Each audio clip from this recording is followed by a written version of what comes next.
You're listening to Answers for the Family with Alan Cardoza, right here on LA Talk Radio. Greetings to all of you listening around the world, and a warm welcome as we bring you another edition of the Answers for the Family radio show. I'm your host, Alan Cardoza, and if you're a regular listener, thank you for joining us once again. If this is your first time, please make yourself comfortable as we bring you Answers for the Family. Now, each week, this show will address issues such as family crisis intervention, building self-esteem, dealing with addictions, lasting health, and so much more.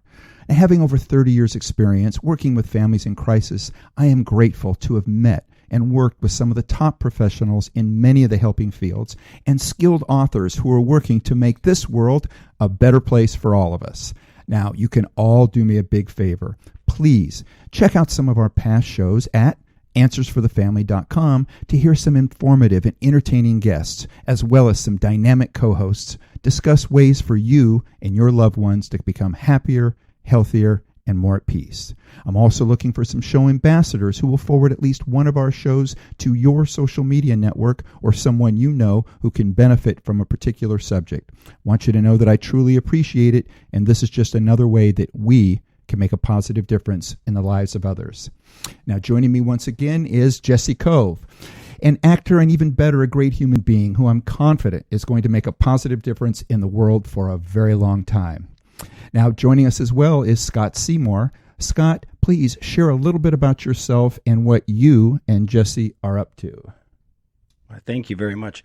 Well, Jesse and I know each other from my acting background, but most recently we have built a program and a podcast called Evolving Gladiators, where we as a group, just as a collective, never stop fighting to become the best versions of ourselves.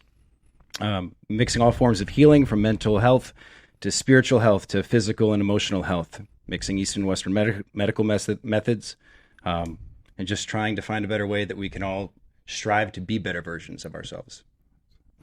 Well, there's nothing wrong with that, and I wish you all the success, and I'm looking forward to the show as well. So I know I want you guys to be back on so we can tell people exactly when and where.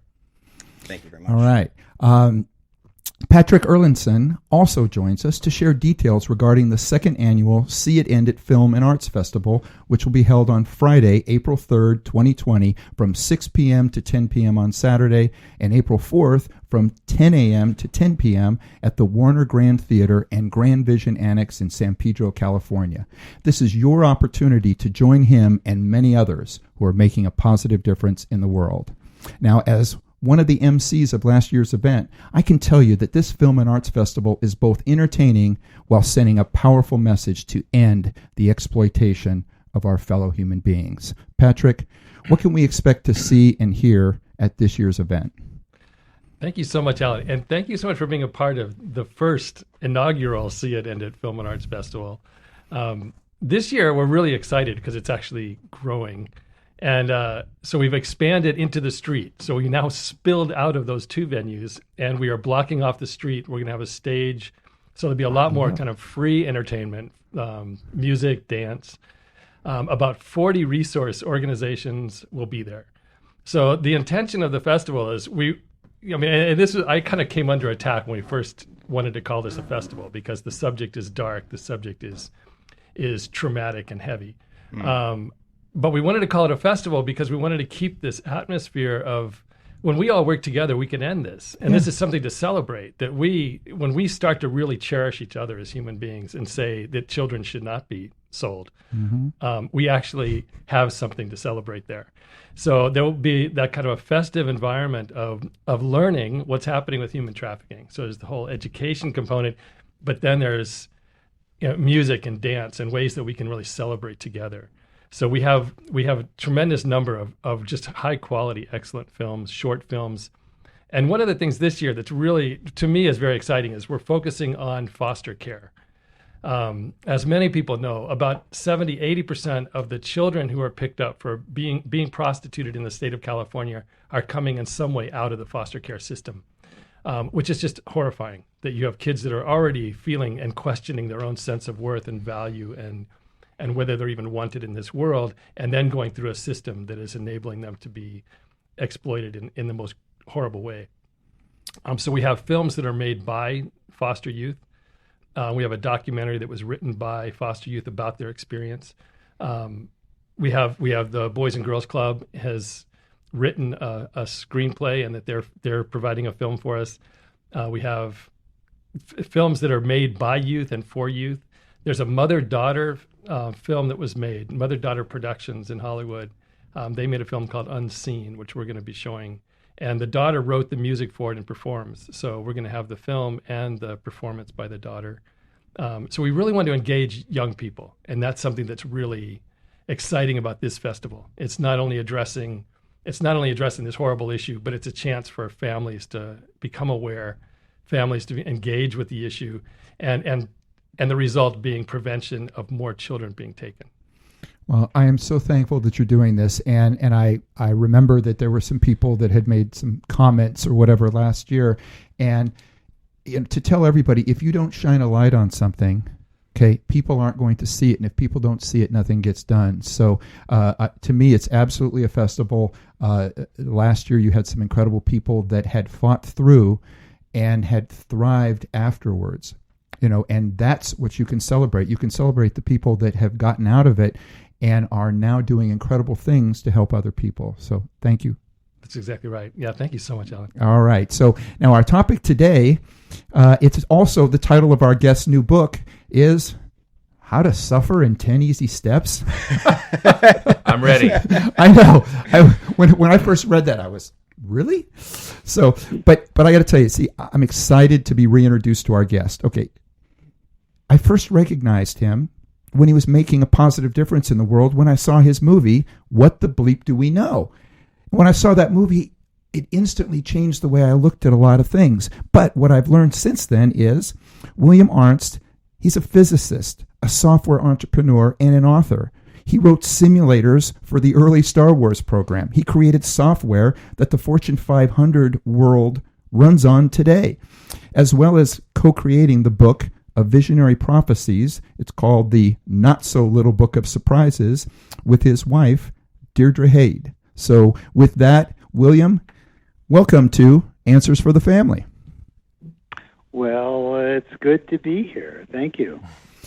Well, I got to tell you, I was so impressed as I've been reintroduced to you.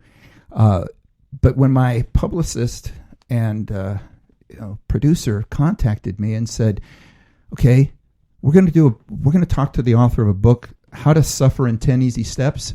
And I wanted to say to her, I go, "Do you remember what this show is supposed to be about?" I go, "We're really trying to avoid that, and I don't know that we want to teach people how to do it better." So with that, I mean, what inspired you to write this particular book?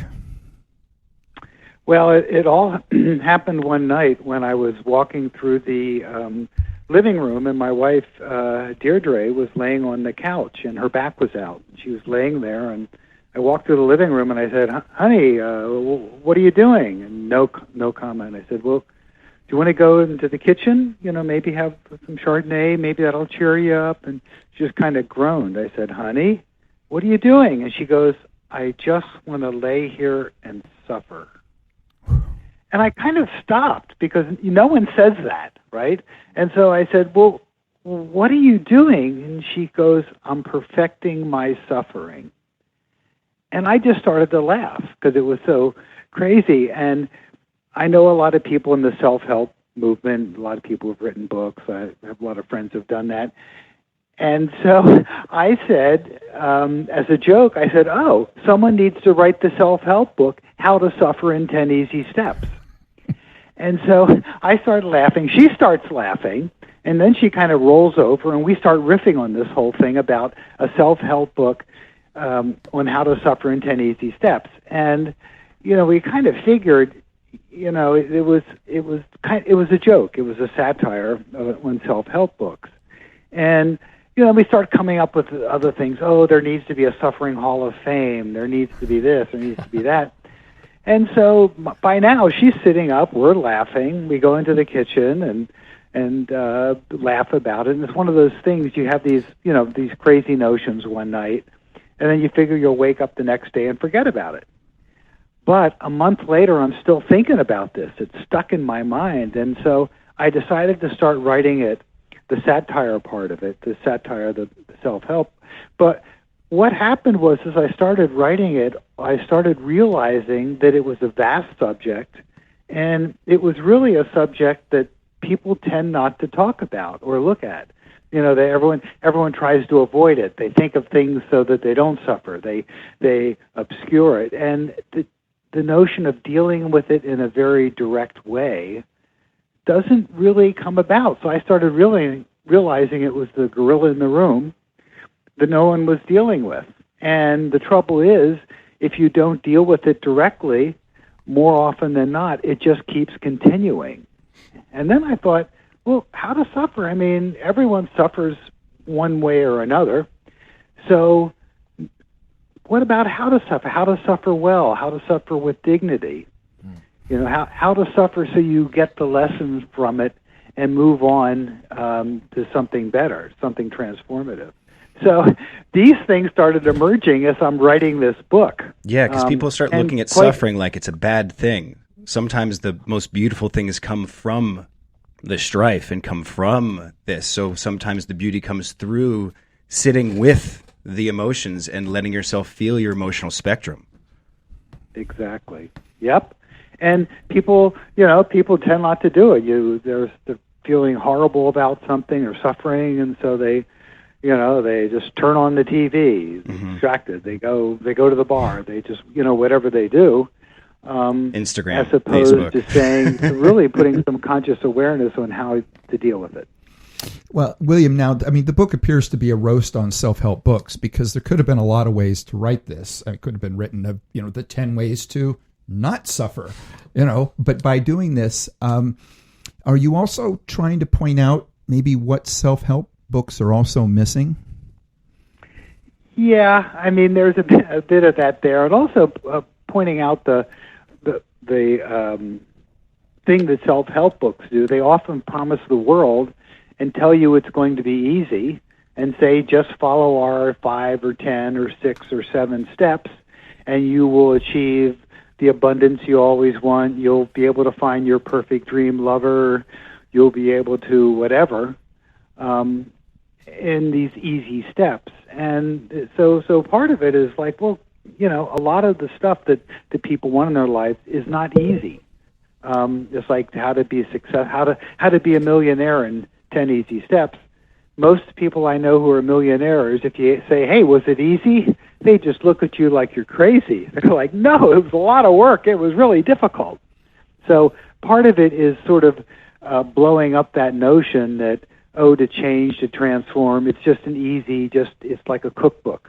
It's like baking a cake. You do these 8 things and then it'll happen. William, this is Patrick. Kind of. I'm sorry to interrupt. What you were saying just reminded me of Viktor Frankl's book, Man's Search for Meaning. And I just wanted to get your take on the idea of being able to endure suffering by seeing significance to it, by attaching meaning to the suffering. Well, I think that's true, and to attach the meaning often. On the one hand, there's something where you're suffering because, let's say, you hurt someone you care about, and you were unthinking and unconscious, or just who knows why, but you hurt someone you really care about, and in that case, that suffering that you're feeling, that guilt that you're feeling, can be used to transform you to a different state where you wouldn't do that again in the future. In other words, to really grow. So I think that there's on the one end of the spectrum, there's that. The other end of the spectrum is a wind comes in and blows down a tree on your house, breaks it in half. And you love your house, and boom, and now your life is going to be a mess for a while trying to clean it up, and your favorite something got destroyed. In times like that, what meaning do you attach to that? It just seems to be a random thing, but nevertheless, the universe has brought that to your door. So you really fairly quickly, when you look at suffering, and this is one thing that I realized in writing the book, when you really start looking into it, a lot of philosophical, metaphysical, religious, spiritual questions start coming up as to, well, why does this happen? And for that's part of the path that we all go on to make sense of this life that we have. It reminded me of one thing with working with survivors of human trafficking, which is more along my line of looking at suffering. But is seeing the people who have come through just the most horrible abuse and kind of atrocious treatment in their lives, and then coming through that and then turning that into a message to others. And it just seems like there are these people who have come through just a incomprehensible suffering, but then they turn that into a message to inspire or to awaken others. And that just seems to be another thing that happens when you actually accept your suffering, when you come to terms with it, and then you decide, okay, I'm going to turn this into something really positive and helpful to others. Well, that's definitely true, and that's where for each individual, the choice of how you relate to the suffering, it's really, we have more choice in that than we think. I mean, it often, when you feel like the tree falls on your house, you kind of feel like a victim. Right. You can go into the victimization. Unfortunately, when you go into that, then you're kind of stuck there. But other people make different choices, like you just said. Someone who was in this trafficking thing, which is just horrible, horrible, horrible, horrible. Okay, that happened. No one wants that. We certainly wouldn't want that to happen to everyone. But when it happens, is how do you make sense of it? And there's a question that then people have. Okay, this happened to you. It's horrible. What are you going to do with it? How will you relate to it? Will you just say that is your life over, or like you said, some people get inspired and really transform and become someone different because of that. And again, you can get philosophical and say, well, why did certain people do that? And there's different theories on that. But in the end, it's like you're in the state that you're in.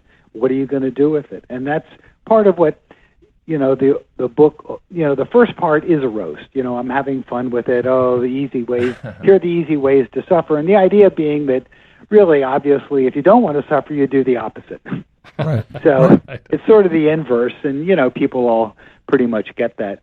But as I got more and more into it, I realized more and more things about it that were really quite compelling. I mean, let me tell you, I never in my life ever thought I would write a book on suffering. Well, we're glad you did. Yes, exactly.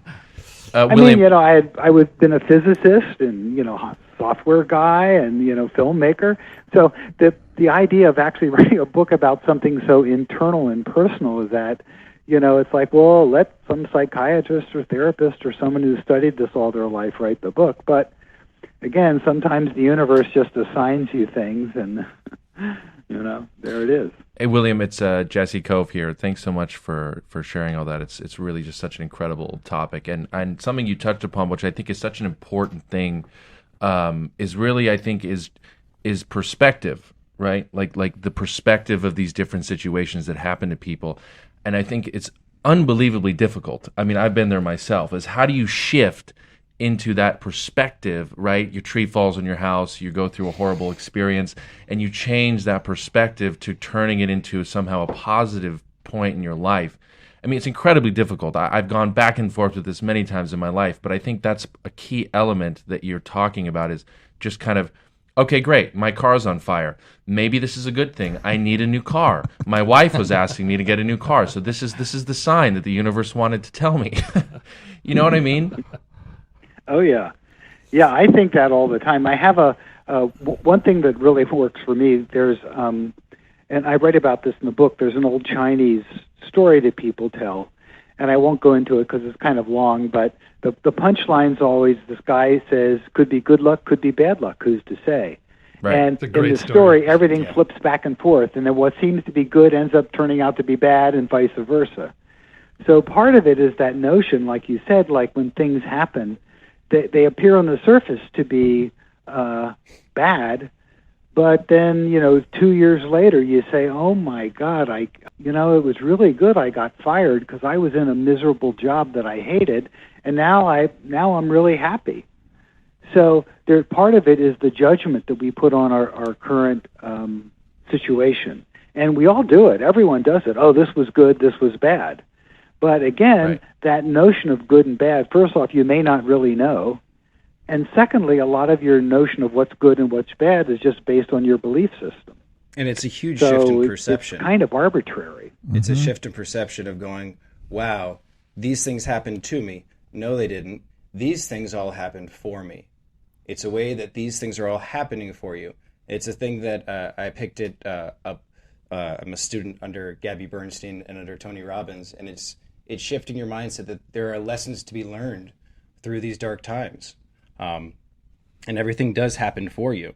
So even with these, being here with you guys and even being connected to this brilliant storyteller and to the cultivator of so many storytellers and the cultivator of bringing us all together, these are all beautiful men who are showing up to do good work. And they're actually showing up because they have open hearts. And that just deserves to be a little bit acknowledged, because that doesn't get to happen as much, or at least I'm being more exposed to this world and seeing it and shedding light on it. Like you said, like the bad things happen where the darkness stays. So it's the light that we get to shed to these places that we get to help, because that's the best way we can be of service. So I'm just grateful for you guys. Well, Scott, thank you for that. And I think that's great. And yes, that's one of the reasons why I do this show, is because I don't have to reinvent everything. There are so many good people that are out there doing wonderful things. So I looked at it as, how can I set up a platform to be able to provide it for them? You know, it's much easier than trying to take on every negative thing that's going out there. Now, William, I've got a question in regards to what's kind of going on in our society. Talk a little bit about where it appears as though negativity is being hijacked and used against people, where we could use the same energy to be able to be focusing on so many wonderful things. Just last weekend, I was at the city summit, and there was speaker after speaker after speaker that was talking about all of the wonderful things that we all can be doing to make a positive difference. Okay? There was no media attention. Okay, that didn't end up on the news. Instead, the news was more focused on trying to hijack negative approaches, divisive messages. So my question to you, how can we make that shift? I've thrown some things out in the past on the show of things that I think we should be doing. What do you think we should be doing to take this shift to the next level? Well, it really... I mean, that's a big question that, you know, a lot of us wonder, because, you know, we look at the news and everyone knows that they want to put a train wreck on the news.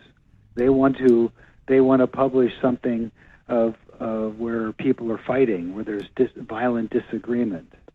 And for some reason, you know, in the human psyche, so many people obviously want to view that. And it's so how do you change that? I mean, if no one was watching the news that had all this negative type stuff on, then they would change it. But everyone's watching it. It kind of seems right now to be a default thing that people just go to. It's like I said, it's a train wreck. People can't take your eyes away, and they want to hear about this conflict, you know, and or maybe it's because it makes them feel better about their life. Maybe because people just enjoy the drama. And when you have the positive things, the things that are uplifting, the stories, they tend not to get the play on the news. Now, in films, there are a lot of films where there are very positive things, and you see people have a real crisis, or they see a bad thing happening in the world, and they say, okay, I'm going to change this. I'm not going to do it. So there are, you know, and there are stories and there are books about that, but it seems like in the mass culture, the popular culture, there is this, let's just call it an addiction to the bad news. And, you know, how do you change it? I think the only thing you do is you just kind of chip away at it one thing at a time, and put, like you're doing, you know, you have a show where people aren't talking about the conflict. They're not, you know, yelling at each other. they're trying to find a common ground and that. And I mean, that's all we can do is put that out there, and hopefully humanity will get tired of this constant conflict. Well, William, thank you. It's like, oh, I'm sorry. I was the question of. Go ahead. Go ahead. Oh, I was going to say, thank you for that. And you started out by saying that it's a big question. And I said, well, that's exactly why I was asking a physicist who's married to a mystic. And I would rather have your opinion than a politician. Yeah, we should get my wife here. She's she could give you a more mystical answer to that. And she would say, in fact, I know what she would say. She would say, well, this is something where, and I agree with her, that each person in your own life, it's like, no good deed goes unnoticed. Yeah, exactly. Well, no, it just helps someone across the street that you don't know, because they're a little befuddled. You just help them across the street. You open the door for someone. Those little things, that goes into the collective consciousness of the planet too, and that's one way that you can uplift it out of this, like I said, addiction of violence and disagreement. You just look for common ground. Look for a way to connect with people. I know this one guy. He was running for governor in Colorado, and what he did, he said he has these dinners, and he invites 4 Republicans, 4 Democrats, and 4 Independents, and sits them all down, and they all have dinner together. And that sort of thing, I thought wow, that's a great thing to do. He said, you got to learn to find the common ground with people that you might disagree with, because you're going to have disagreements with people. Everyone doesn't think the same. Mm-hmm. But how do you deal with the disagreements? How do you do that and still honor the person?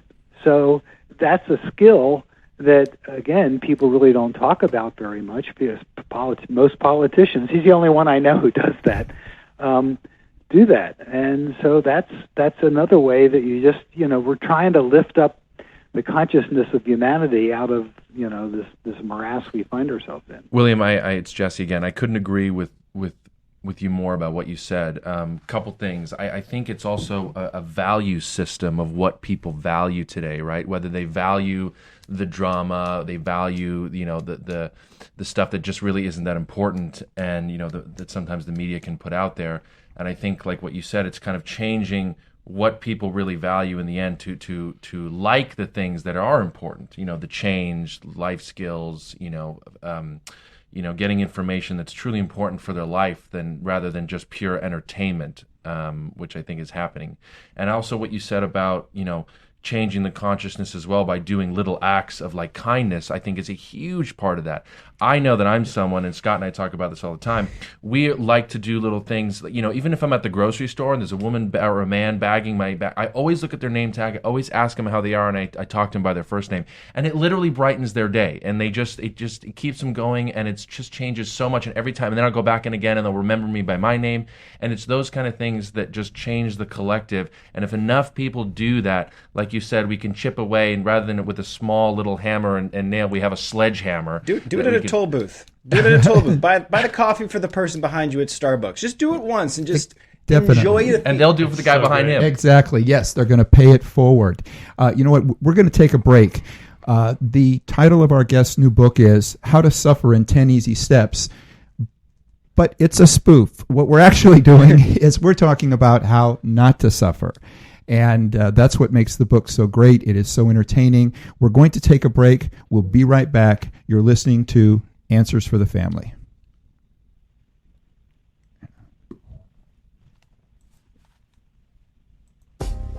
Founded over 30 years ago to meet the needs of families in crisis, West Shield has continually focused on resolving issues that negatively impact families and businesses.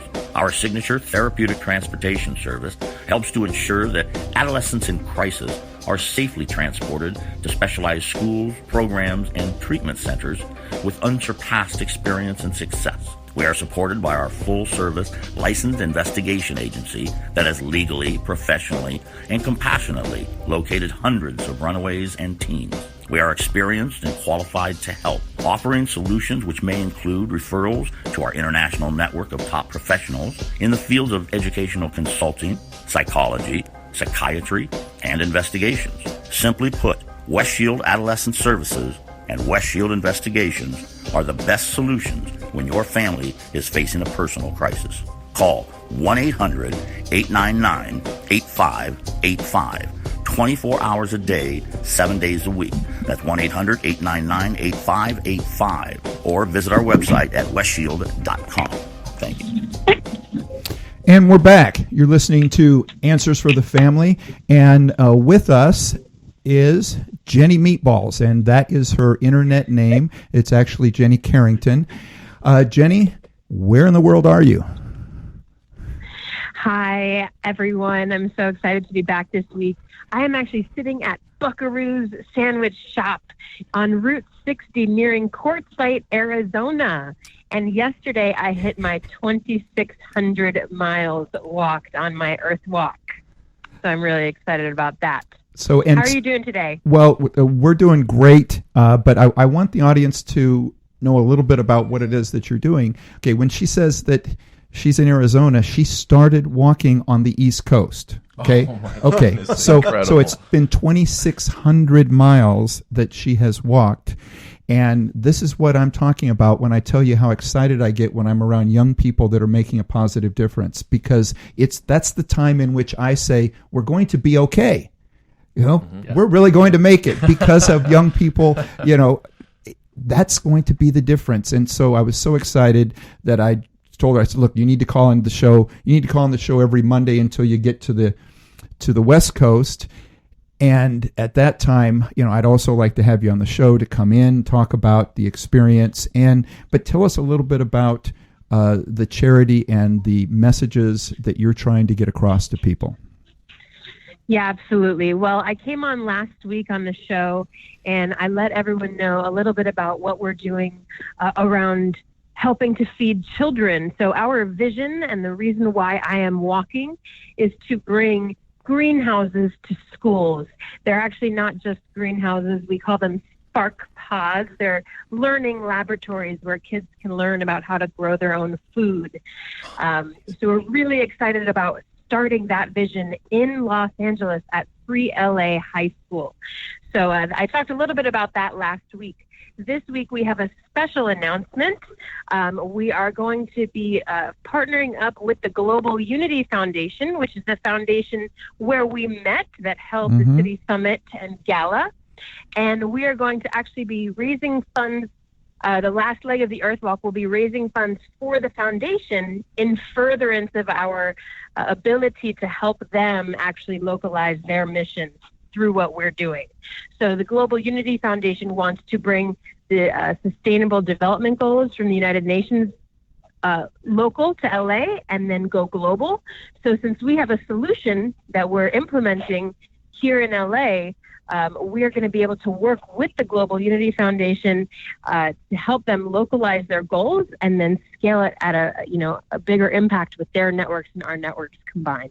So we're really excited to announce that affiliation, and I would encourage everyone that's listening to immediately go to globalunityfoundation.org and check out their mission and go ahead and donate. We're actually channeling all of our resources and funds together under that umbrella for the last leg of the walk so that we can work together to bring these goals starting in LA. That is such a beautiful thing. Now, for those of you that are driving out there and you couldn't write that down, we'll have that information on our website, theanswersforthefamily.com. We'll have all that information there.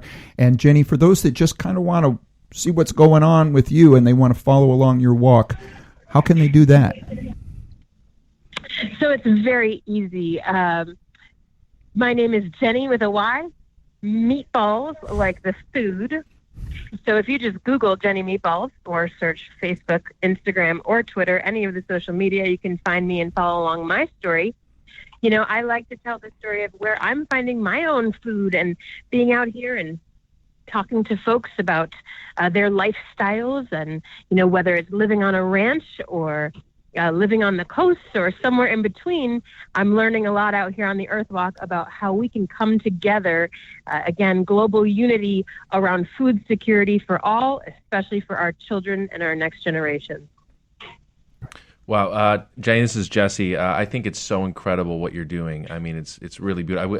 I hope that there's my friend Scotty was saying there's a crew following you or showing this progress that you're doing, and I can't wait to see it myself. And I just wanted to ask you, when you're out there, and there's got to be points where it's getting pretty. Is it difficult or it's hard? And what's driving you in those moments? Well, I could tell you some stories, but I'll keep it brief. Just in the last couple days after the gala, actually, I was in the middle of the desert, and there were no streetlights, no homes, and there was a pack of coyotes in the middle of the night swarming my tent. Wow. Oh, my goodness. And the thing is, I had these odor-proof food bags for the whole trip, and they had gotten stolen just a couple days before the event. So the coyotes could smell my food. And so they were circling me, and you know what I did? I actually played music for them. I played some music, and I shined my light like a little club, and I had to stay up all night long playing the music so that they didn't approach me.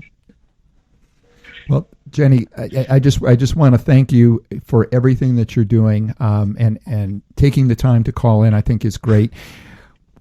I want anybody out there, if you are connected to one of the major media sources that are out there spending so much time promoting hate and divisiveness, why are you not out there talking to her? Why is this not on every news channel? This is the type of thing that should be out there. This is where our eyes should be. This is where our ears should be, listening to these things, sharing this information with everybody. So anybody that's out there, we're in Los Angeles, okay? It's the media capital. I know you guys can do this, okay? You can go to the website she just said, or you can go to ours, and we'll connect it. Let's make it happen. Alan, thank you so much for having me. I look forward to letting you know what's next up for Miss Meatballs. Miss Meatballs, this is Scott. I was just really curious what music you played for those wild animals, if that's okay. You serenaded them. Yeah, you lulled them to... Well, Scott, I actually am a curator of music for our own earth-friendly, family-friendly music festival. So I wanted to give my people a little shout out. You can look up King Queen, KINGKWEEN, King Queen. I played their entire album. But I also played a little bit of Mumford and Sons. Yes. I played a little bit of Breaking Benjamin. I had to try a few different genres to see what was working for them. I like it. Oh, it is beautiful. So, you're incredibly brave. You're amazing. Absolutely. So thank you. Keep us posted, and we look forward to hearing from you again next week. All right. I'll check in with you guys next week. All right. Thanks, Jenny. Nice to meet you. Take care. All right, William. This has been an incredible day. I feel like we have so many great people on, and again, your book it's so beautifully written. It's humorous. It's satire. It has more of a satire tone to it, but yet it also has instructions. It has ways in which we can all become happier and healthier in our life. So share a little bit of some of the positive things that you have that are in the book that tell people how they can help turn things around for them. Well, first is something we touched on earlier. I'll just talk a little more about it. And that's the thing of having an awareness, sort of popping outside of whatever state you're in this case, suffering, to have some awareness and realize that you have a choice in how you're going to react to it. You may not be able to choose anything after your car catches on fire, but you do get to choose how you react to it. And so much of the time, everyone falls back into the way they reacted before, and then it becomes a habit. So the one thing to know is you're not powerless in this situation, and you can choose how you're going to react and how you're going to move forward from whatever state you're in. So that's one of the things. The first half of the book is the 10 easy steps to suffering. So obviously, like I said, if you do the opposite, then you won't suffer. The second half of the book, it gets more serious, and I talk about the 6 slippery steps to end suffering. And the reason they're slippery steps is because sometimes they're appropriate and sometimes they're not, and that's where you have to use wisdom. An example of that would be one of the slippery steps is surrender. So your car catches on fire. What can you do? I mean, it's on fire. Mm-hmm. Yeah. You just got to surrender. And at that point, and get away from it. Take a photo of it and frame it in your living room. Who has that? That's right. I mean, capture the amazing. Capture the moment. Capture the moment and put it out on social media. I wish Maybe I you'll had get that. a million hits. Everyone wished they had their car on fire in their living room. Yeah, so that's something you can do. But sometimes surrender is not good. Sometimes surrender is not good. Like, the people doing what you're talking about this horrible thing about human trafficking. You don't surrender to that. You say, no, I'm not going to surrender to that. That is something that's wrong, and we're just not going to put up with it. Not on my planet that's going to happen. So, if you're suffering because you know that is happening, it's happening to people, but you don't surrender to it. You just stand up and say, no, we're going to do something to stop this. So that's why it's a slippery step. All of these things, these techniques, another one is non-attachment. People always joke about the Buddhists are always not attached to everything. And and at times non-attachment's good. Yeah, the car is on fire. Okay, it's on fire. You don't get attached. But some people are so non-attached they don't care about anything or anyone.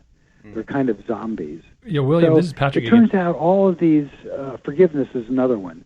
That there's times when you want to employ them because it really will help you get out of your suffering.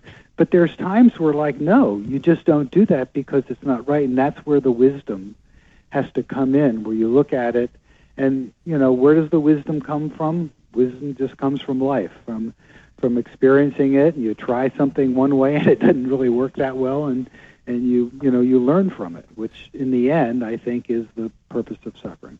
Yeah, William, there's one thing that you said that really kind of struck a chord, and that's one of the intentions of traffickers is to change the identity of the person that they're trafficking, and it's one of the reasons they like approaching children and trying to get younger people. Just went away. But if you can get them to accept, Isn't here. To where they're no longer resisting, to where they accept, okay, this is what I'm good for. This is why I exist. I exist to please men. I exist to make money for my trafficker. I exist because this is what I am. To brainwash them. Yeah, to brainwash them. But it's like you're actually changing their identity. And I think that's one of the things where you just hit on that. Just like there is a time and a place kind of for acceptance, and there's a time and a place to really, kind of be able to cling to your true identity.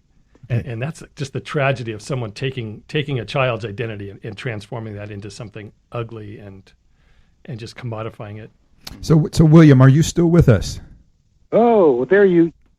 Okay, so everyone went away. I couldn't hear you folks. Oh no. Well, essentially, Patrick was just talking about the fact that you really hit on the fact Here we go again. Oh, here we go again, huh? Yeah. Can you hear me when we can hear you fine, but I'm not sure. Yeah, I can hear you. Yeah, we can hear you well. Yeah, I can't hear. Like right now, you folks have all Nothing at all. Okay. So this is not good. Well, okay. Let's hope. Okay. Right now, I'm. So what I'm being told, William, is that our engineer is going to reconnect you because he thinks that it's on the connection that you're on. So he's going to probably disconnect, bring you right back, and hopefully we will have fixed that. So in the meantime, folks, we're going to go into a tap dancing mode. I wanted to touch upon a couple of things that Patrick was talking about that I don't think enough people know about. Some of the facts that, I think is so important that, human trafficking is $150 billion a year business, which is astronomical and really quite shocking and sad. And I don't think people understand that. No, they don't. And that's really what drives it, and why it's the fastest growing. $150 billion. $150 billion. There's a lot of money to be made, and so people are willing to take a risk if they can make big bucks. And it's just so sad that there are customers for that, which is really just so revolting. Well, and that's the horrifying thing to me. I mean, we've had an 11-year-old autistic girl being sold by gang members for sex, and the fact that there are men who are lining up to pay money for sex with an 11-year-old autistic child is just absolutely horrifying. Before I even get to the numbers of it, even just hearing it was one of the first things you said when you got here. The first thing you said was, it's sad that people are selling children. Let's just boil it down. I mean, you already know. This is your world, but it's one of the things that people don't like to talk about, and it makes me uncomfortable physically just talking about it, because it's so disturbing and traumatic that this is causing so much trauma to so many people's lives, and that it's just we don't. But this is a beautiful way with what you're doing, and how that people can really can show up and look at this from the source. Right. I mean, we have to go upstream. You got to go upstream. Right. Okay. I think we have William back. William, are you back with us? Yes, I am back. All right. So fortunately, Ronan has taken care of that. I wanted to comment a little bit about what you said, and I use a term very similar. It's called, I choose not to breathe that in. So whatever it is, however negative something may be, and somebody will be trying to force that mindset or whatever it might be, I don't feel it's my job that I have to change them or I have to fix them, but I am allowed to say, I choose not to breathe that in. So it's just my terminology, but I think it ties right into what it was that you were saying in regards to what we can do when people are forcing negative things or pushing some sort of agenda that we don't necessarily believe in. Well, that's absolutely true. And, you see this with all the onslaught of technology these days, with all the stuff and all the phones and the 150 channels. Oh, no, make that 300 channels of TV and all the sort of stuff. You really have to pick and choose what you let into your awareness. Okay, well, William, I think you can fix all of this, because if you set up the early Star Wars program, can't you now change the technology out there that we don't want to hear anymore? I think you're just the genius that can do that. So if you can get working on that. If it was a technical problem, yeah, maybe. But unfortunately, it's people are making a lot of money off of the technology these days. I realize that. I just figured if it's Star Wars and it's up there and you can just take control over it, and then you can choose the ones that we really need and the ones that we don't. He's working on it. Yeah. Actually, yeah. Okay, pretend like I didn't say that, folks. Okay, because I gather you're still really working on it. We just don't want to let people know you're working on it, right? Okay. Right, and the best way not to let people know about it is by letting people know about it. Then everyone will think that by letting people know about it, it may be too crazy, and so therefore it must not be happening. But What reality is that happening in? A twisted one. What you said, William, reminded me of a book I read a long time ago by Aldous Huxley's wife, Laura Huxley, and it was called "You Are Not the Target."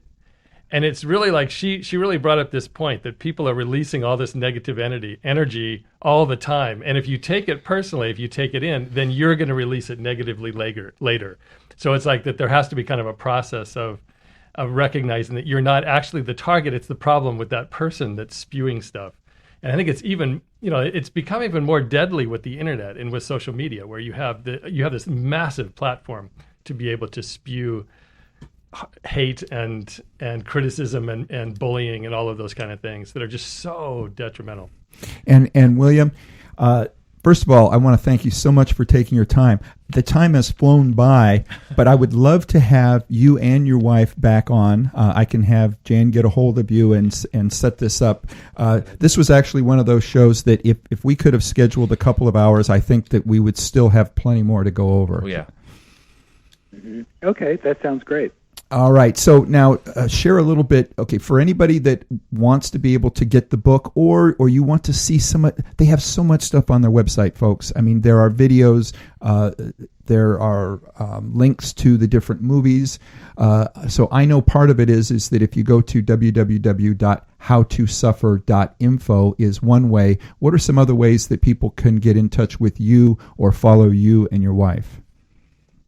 Well, there's howtosuffer.info. There's the one that I usually give out is howtosuffer.me. Okay. I couldn't believe I got that URL, howtosuffer.me. So that's really the best place from there.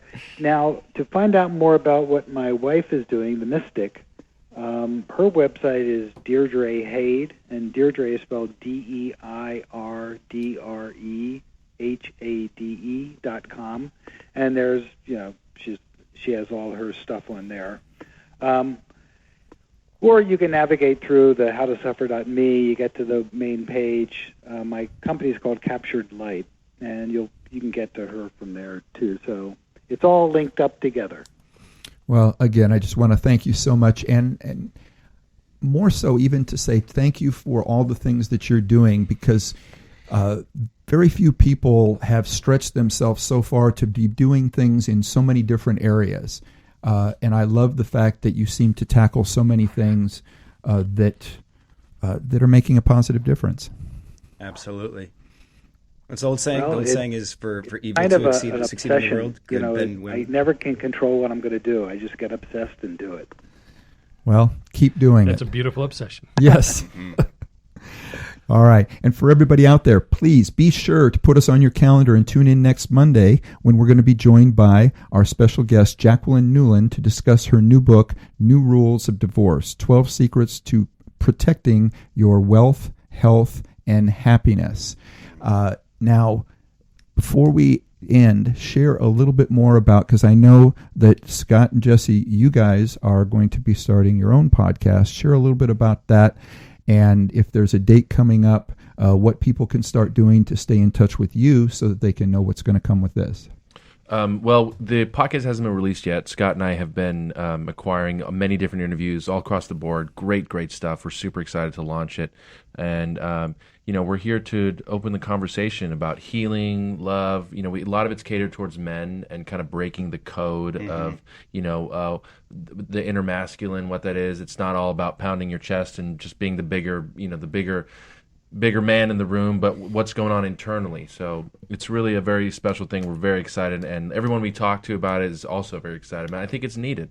Yeah, and I'm lucky to be doing this with my brother, and it's cool to be having those soul brothers that you walk this path with. And Jesse and I know each other. We used to be actors. He still is. I used to be. I used to be an actor. It was 8 years of my career. I did a soap opera for a while, and then I moved on to nursing. And I got my degree in nursing. And so I just got off of a 6-year addiction to Adderall last year when I sat for 2 ayahuasca ceremonies in Peru.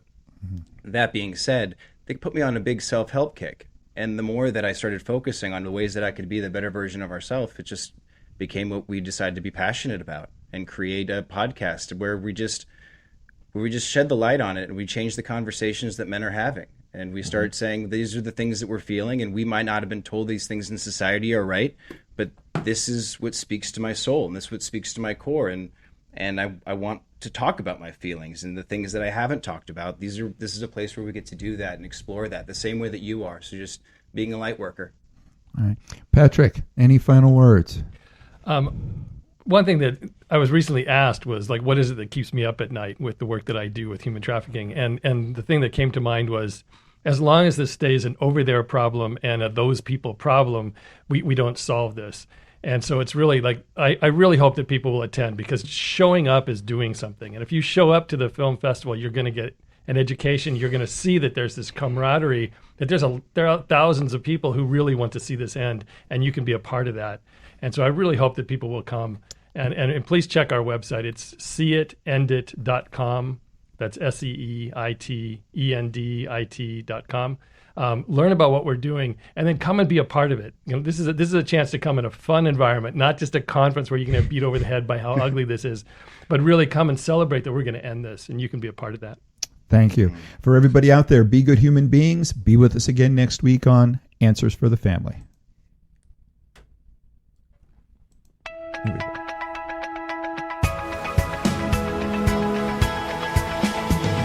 You're listening to Answers for the Family with Alan Cardoza, right here on LA Talk Radio.